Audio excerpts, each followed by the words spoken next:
हाय बच्चों, आप लोगों का स्वागत है हमारे YouTube channel as sir classes में। तो बच्चों, हम लोग अब मैथ का जो है प्रीवियस ईयर क्वेश्चन करेंगे। तो ये देख लीजिए किस किताब से हम करवा रहे हैं। ये है आपका अग्रवाल मॉडिफाइड, अग्रवाल का है। और इसका जो है हम लोग शुरुआत करेंगे 2025 से। तो 2025 का जो है सेट नंबर पहला करेंगे। तो देखिएगा 2025 का सेट नंबर पहला, सेट फर्स्ट, और इसका संकेतांक है VB 2025।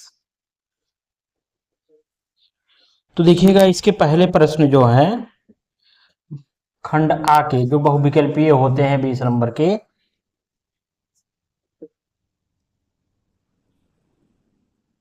बहुविकल्पीय प्रश्न।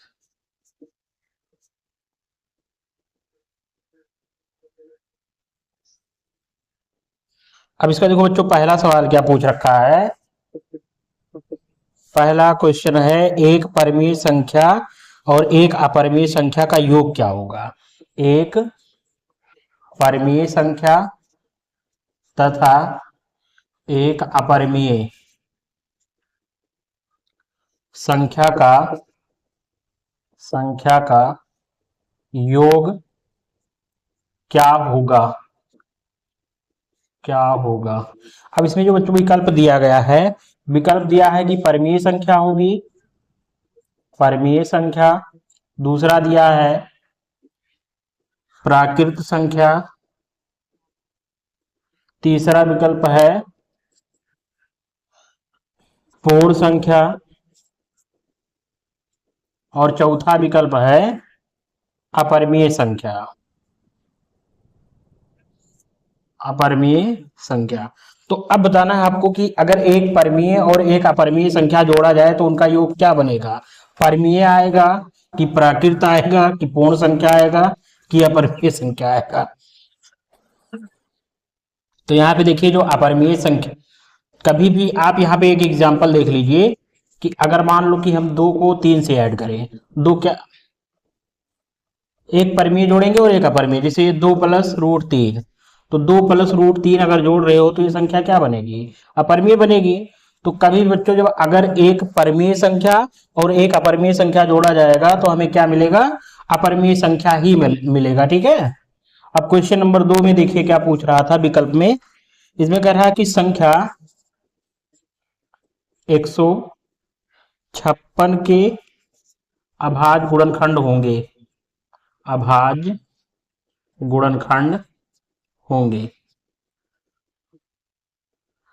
तो अभाज्य गुणनखंड क्या होगा इसका। इसमें देखिए जो विकल्प दिए गए हैं, 2 गुणे 3 गुणे 13, ये पहला विकल्प है। और दूसरा विकल्प है आपका 2 के घाते 2 गुणे 3 गुणे 13।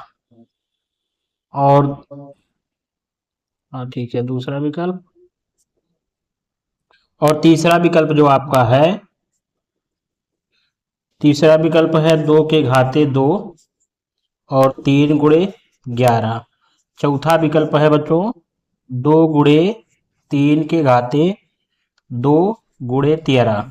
तो यहाँ पे आपको बताना है 156 का, इसमें से अभाज्य गुणनखंड क्या होगा। तो इसमें क्या करना है आपको, इसका गुणनखंड कर लीजिए पहले आप 156 का। तो 156 के गुणनखंड क्या होंगे, 2 से आप इसको पहले काटिए क्योंकि लास्ट में 6 है तो 2 से कटेगा।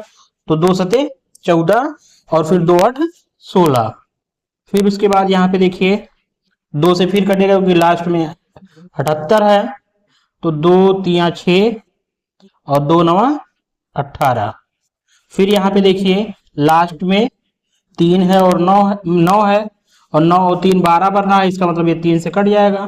तो 3 से काटिए, 3 एक में 3, 3 त्रिक का 9, और फिर 13 से इसको भाग कर दीजिए। तो इसके अभाज्य गुणनखंड क्या बने, 2 गुणे 2 गुणे 3 गुणे 13। तो ये कितना आएगा, 2 2 बार आ रहा है तो 2 के घाते 2 गुणे 3 गुणे 13, ये बनेगा। तो इसका कौन सा विकल्प सही है, पहले वाले विकल्प यही तो सही था, और इसका वाला क्या सही होगा, 2 के घाते 2 गुणे 3 गुणे 13। तो ये आपका आ जाएगा। ठीक है। तो ये 2 विकल्प जो है आपके हो गए। अब इसके बाद देखिए तीसरा क्वेश्चन। देखिए बच्चे बहुत इंपॉर्टेंट है विकल्प सही करना। अब देखिएगा तीसरा क्वेश्चन। तीसरे क्वेश्चन में क्या पूछा है?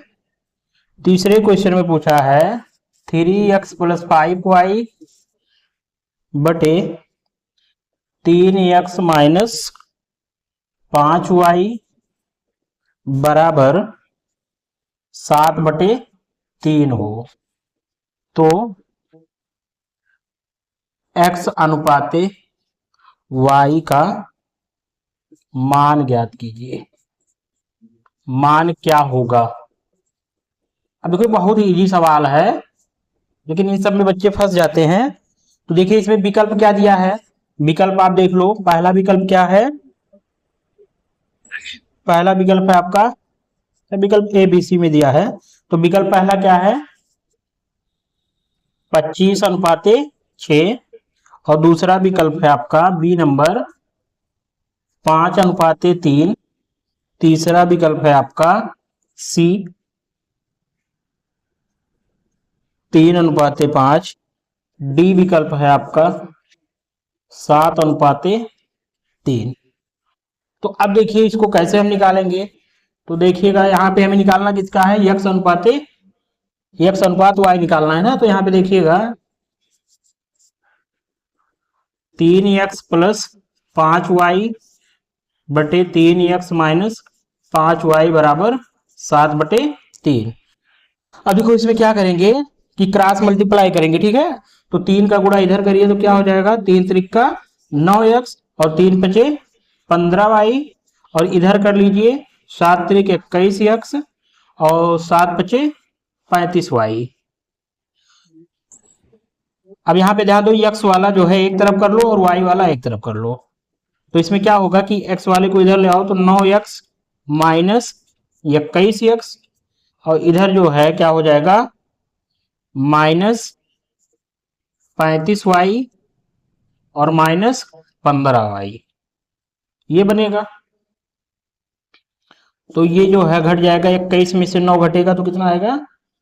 21 में से अगर 9 आप घटा रहे हो तो ये आपका बचेगा 12 माइनस 12x, और 35 और 15 जोड़ रहे हो तो कितना बनेगा? माइनस 50y, ये हो जाएगा। तो यहां से देखो दोनों तरफ माइनस है, इन माइनस को कैंसिल कर दो। तो अब हमें निकालना क्या है? x अनुपात y। तो y को इधर ट्रांसफर कर लो, इस 12 को उधर कर दो। तो यहाँ पे हम क्या करेंगे कि x बटे वाई हो जाएगा, और 12 इधर कर दो तो 50/12 हो जाएगा, ठीक है। तो इसको काटिए, 2 से कट जाएगा ना ये। तो x बटे वाई बराबर कितना आएगा? 25/6। तो यहाँ x अनुपात y कितना बनेगा? 25/6, यानी विकल्प नंबर पहला सही है। देखो बच्चों यहाँ पे जो मैथ है, मैथ में केवल विकल्प मत समझ के चलिएगा, क्योंकि मैथ में आपको सारे क्वेश्चन लगाने पड़ेंगे, तभी आप जो है इसका टिकिए लगा सकते हो। तो यहाँ पे देखिएगा आप क्वेश्चन नंबर चौथा। तो क्वेश्चन नंबर चौथे में क्या पूछ रखा है? क्वेश्चन नंबर चौथे में पूछा है इसने कि समीकरण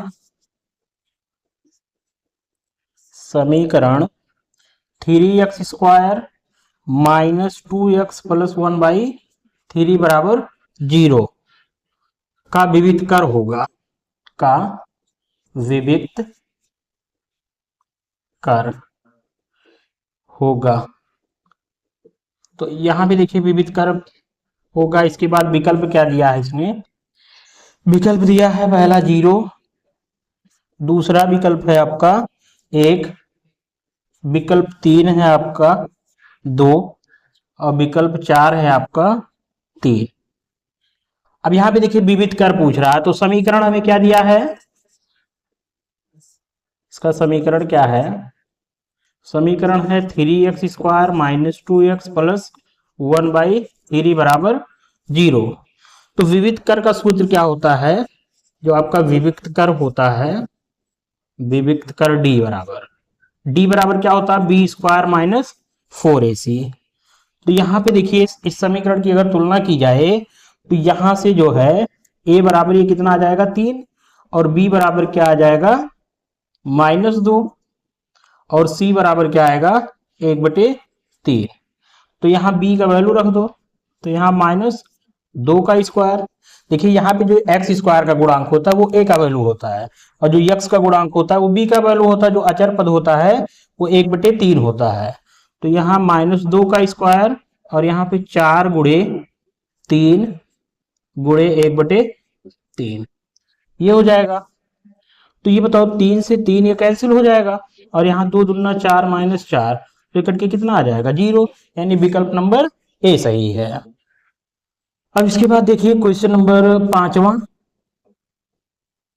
क्वेश्चन नंबर 5 में क्या पूछ रहा है, क्वेश्चन नंबर 5 दिया है आपको, एक इसने चार्ट बना रखा है, ये समांतर माध्य वगैरह माध्य ज्ञात करना है।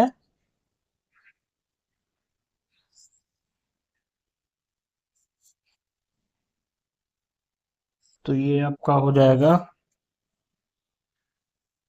वर्ग अंतराल दिया है 2 से 4, 4 से 6, और 6 से 8, और 8 से 10, 8 से 10 और 10 से 12, ये आपको क्या है वर्ग अंतराल। उसके बाद जो है इसकी बारंबारता फ्रीक्वेंसी दी गई है, बारंबारता एफ। बारंबारता एफ क्या है 2, 4, 7, 3, 4।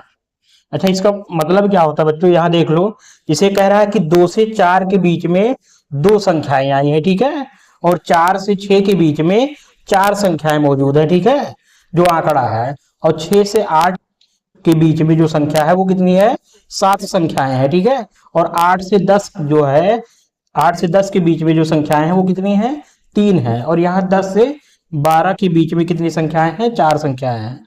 तो ये जो है वर्ग अंतराल अगर दिया हो और माध्य निकालना है तो इसका हमें क्या निकालना पड़ेगा, मध्यमान निकालना पड़ेगा सबसे पहले। तो चलो यहीं पे निकाल देते हैं इसी में मध्यमान। तो मध्यमान x, तो मध्यमान x क्या हो जाएगा, 2 और 4 को जोड़ो तो 2 और 4 का योग 6 बनेगा, और 6 का आधा करोगे तो कितना आएगा 3, और 6 और 4 10, 10 का आधा 5, 8 और 6 14, और 14 का आधा 7, 8 और 10 18, 18 का आधा 9। अच्छा देखो यहाँ बार बार हमें जोड़ना नहीं है कि सीख लो, जैसे 2 से 4 के बीच में कितने का अंतराल है 2 का, 4 से 6 के बीच में 2 का अंतराल, मतलब ये सतत वर्ग अंतराल है ना। तो अगर एक का आधा कर लो तो दो दो जोड़ते चले जाओ, जैसे इसका आधा 3 हुआ है तो 3 में 2 जोड़ो 5, 5 में 2 जोड़ो 7, 7 में 2 जोड़ो 9, और 9 में 2 जोड़ोगे 11। अब इसके बाद देखो अगला स्टेप आता है हमारा। अब अगला स्टेप क्या आएगा, एफ और एक्स का गुणा करेंगे, ठीक है। तो एफ और एक्स का गुणा करिए, तो 2 तिया 6, और 4 पंजे 20, 7 सते 49, फिर उसके बाद 7 सते 49, और 9 त्रिक 27, और 11 चौक 44, ये हो जाएगा। अब इसमें करना क्या है कि जोड़ना है, दो चीजें हमें जोड़नी पड़ेंगी यहाँ पे, कौन कौन सा, एफ और सिग्मा एफ एक्स। इसको क्या कहेंगे सिग्मा एफ। तो सिग्मा एफ ऐड करिए, या समेशन ऑफ एफ। तो 4 2 6, और 7 6 13, 13 3 16, 16 4 20, ये 20 हो जाएगा। अब इसको जोड़िए, तो यहाँ पे कितना हो जाएगा 6, और 9 6 15, 15 7 22, 22 और 4 22 और 4 26, ये आ जाएगा। अब हासिल 2 आया तो 2 यहाँ ऐड कर दो, 2 2 4, 4 4 8, 8 2 10, 10 4 14, 146। तो यहाँ पे हमें निकालना क्या है, माध्य पूछा था। तो इसका माध्य क्या हो जाएगा, एक्स बार, सूत्र क्या होता है, सिग्मा एफ एक्स बटे सिग्मा एफ। तो ये कितना आया है, 146/20। तो इसको आप लिख सकते हो 10, इसको खत्म कर दो पहले। तो ये आपका आ जाएगा 14.6। अब 14.6 है, इसको जो है 2 से भाग कर दो। तो 2 से भाग करोगे तो कितना आएगा, 2 सते 14 और 2 तिया 6, 7.3। तो इसके विकल्प देख लीजिए, विकल्प में क्या क्या दिया है। इसका विकल्प पहला दिया था कि 6.0 और दूसरा विकल्प इसका दिया था जो है 6.3 और इसका जो है तीसरा विकल्प दिया था 7.0 और इसका चौथा विकल्प दिया था 7.3।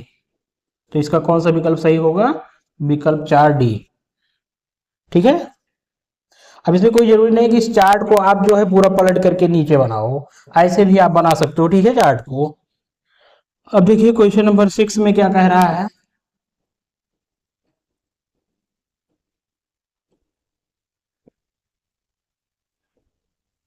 क्वेश्चन नंबर 6, तो क्वेश्चन नंबर 6 में कह रहा है कि त्रिभुज एबीसी में, त्रिभुज एबीसी में क्या कह रहा है कि डीई पैरेलल बीसी इस प्रकार है कि, इस प्रकार है कि एडी बराबर 1.5 सेंटीमीटर और उसके बाद डीबी बराबर 3 सेंटीमीटर और उसके बाद एई बराबर कितना दिया है, 2 सेंटीमीटर। हमें निकालना किसकी माप है, एसी की माप ज्ञात करनी है, एसी की माप है। तो एसी की माप में विकल्प क्या दिया है, विकल्प दिया है, विकल्प आपका दिया है 6.0 सेंटीमीटर, विकल्प बी दिया है 4.5 सेंटीमीटर, विकल्प सी दिया है 4.0 सेंटीमीटर और विकल्प डी दिया है 3.0 सेंटीमीटर। अब यहाँ पे देखिए एक त्रिभुज हम बनाएंगे, त्रिभुज एबीसी। तो त्रिभुज एबीसी में ए बी सी ये चीज है और फिर कह रहा है कि डीई इसके पैरेलल है, डीई क्या है, इसके पैरेलल है, ये डी और ये ई। तो यहाँ पे देखिए एडी का वैल्यू कितना दिया है हमें, या डी एडी दिया हमको 1.5 सेंटीमीटर, इतना भाग यहाँ से यहाँ तक का भाग, उसके बाद ये 3 सेंटीमीटर, तो ये हो जाएगा कितना, 3 सेंटीमीटर और उसके बाद ए कितना दिया है, 2 सेंटीमीटर। और हमें पहले तो ईसी हम ज्ञात कर लेंगे। ठीक है, तो यहाँ पे देखो ये त्रिभुज वाले चैप्टर से है, तो यहाँ पे दिया है कि त्रिभुज एबीसी में, त्रिभुज एबीसी में डीई पैरेलल बीसी है। तो डीई पैरेलल बीसी अगर दिया है तो यहाँ आप थेल्स परमेय लगा सकते हो, थेल्स परमेय से क्या हो जाएगा कि एडी बटे बीडी बराबर एई बटे ईसी। क्या होगा, एडी बटे बीडी। अगर देखिए ये भुजा इस भुजा के समांतर है तो इनके जो ये खंड है एडी बटे डीबी और एई बटे एसी, इनका अनुपात आपस में बराबर होता है। तो अब यहाँ पे देखिएगा एडी का वैल्यू कितना है, 1.5 और बीडी का वैल्यू कितना है, 3 और एई का वैल्यू कितना है, 2। ईसी हम पहले ज्ञात करेंगे। देखो अगर हम ईसी पता कर लें तो पूरा एसी पता चल जाएगा हमको ना। तो सबसे पहले ईसी पता करो, तो यहां से ईसी को इधर ट्रांसफर कर लो, इसको इधर कर दो, तो ये आपका आ जाएगा 1.5 गुणे ईसी और यहाँ 3 दूनी 6। तो यहाँ से EC बराबर क्या आ जाएगा, 6/1.5। यहाँ पे ऊपर नीचे 10 से गुणा कर दो कि ताकि दशमलव खत्म हो जाए।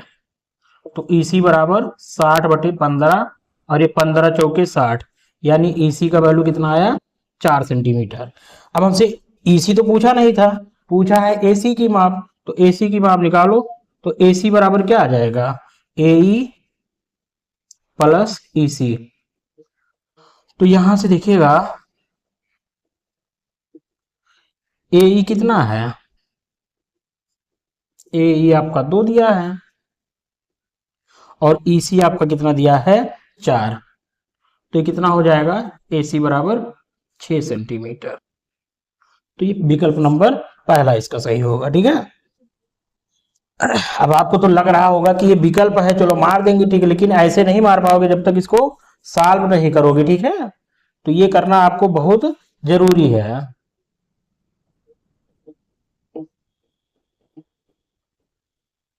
अब इसके बाद देखिएगा क्वेश्चन नंबर 7।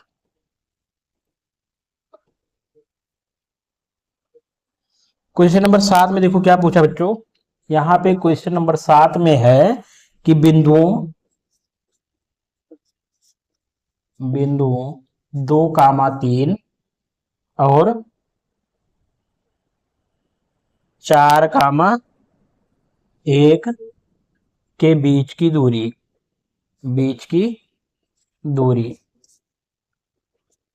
तो इनके बीच की दूरी जो है, विकल्प पहला क्या दिया है, 2 मात्रक।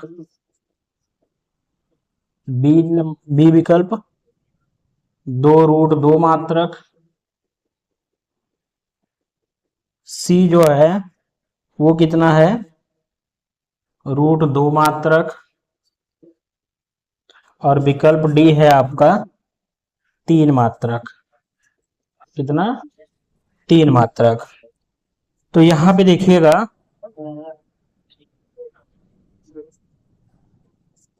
तो यहां हमारे पास बिंदु क्या क्या है, बिंदु है 2,3 और 4,1, ये हो जाएगा।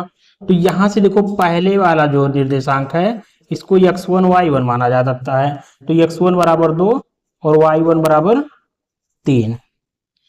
और यहाँ पे देखिए दूसरा वाला जो है x2 बराबर यहाँ से 4 लेंगे और y2 बराबर 1 लेंगे। ठीक है, तो ये बताओ यहाँ बीच की दूरी क्या हो जाएगी, इसलिए दूरी d बराबर आपका होगा √x1 माइनस x2 का होल स्क्वायर और y1 माइनस y2 का होल स्क्वायर।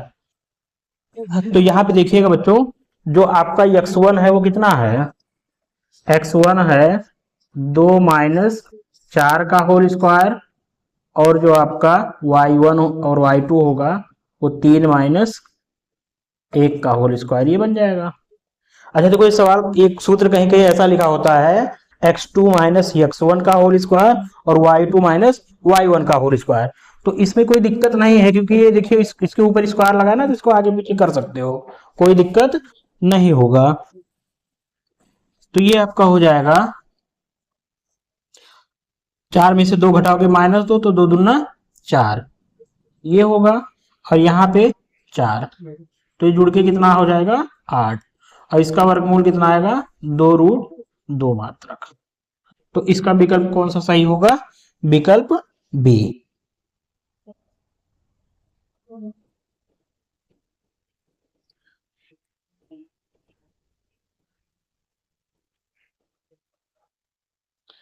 क्वेश्चन नंबर जो है 8 देख लो।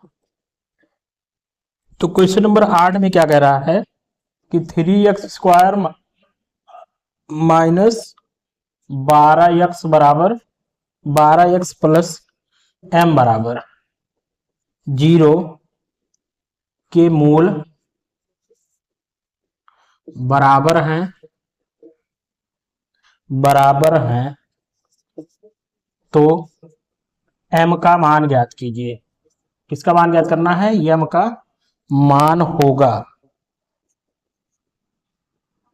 तो यम का मान क्या होगा बच्चों, इधर देखिए इसमें लिखा है जो विकल्प, वो लिखा है 4, फिर दूसरा विकल्प लिखा है इसमें 6, और उसके बाद विकल्प सी लिखा है आपका 12, और विकल्प डी लिखा है आपका 5।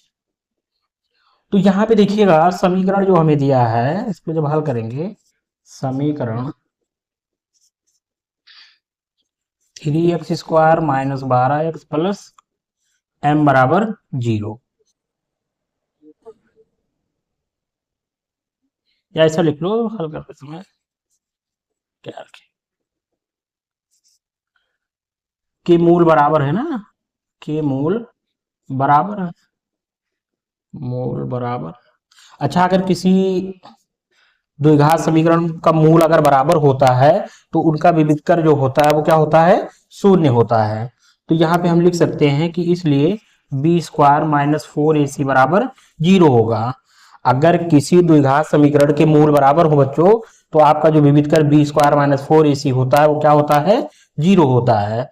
तो यहाँ पे आप b का वैल्यू रखिए, b का वैल्यू कितना है, -12, और फिर 4 गुणे 3 गुणे m बराबर 0। तो ये कितना आ जाएगा, 12 का स्क्वायर 144, और 4 तियां 12m बराबर 0। तो यहाँ -12m बराबर क्या हो जाएगा, -144। अब यहाँ देखिए माइनस से माइनस कट जाएगा, और m बराबर कितना हो जाएगा, 144/12। अब इसको 12 से काट दो तो m बराबर कितना आ जाएगा, m बराबर आपका आ जाएगा 12। ठीक है, तो ये कंडीशन याद रखिएगा कि अगर किसी भी द्विघात समीकरण के मूल बराबर हो, तो जो आपका विविधकर b² माइनस 4ac होता है वो किसके बराबर होता है, शून्य के बराबर होता है। वहां से हम वैल्यू निकाल सकते हैं। दो क्वेश्चन और देखेंगे बच्चों, 9 और 10, उसके बाद फिर बंद कर रहे हैं। क्वेश्चन नंबर 9 में देखिए क्या कह रहा है, कह रहा है कि 15 और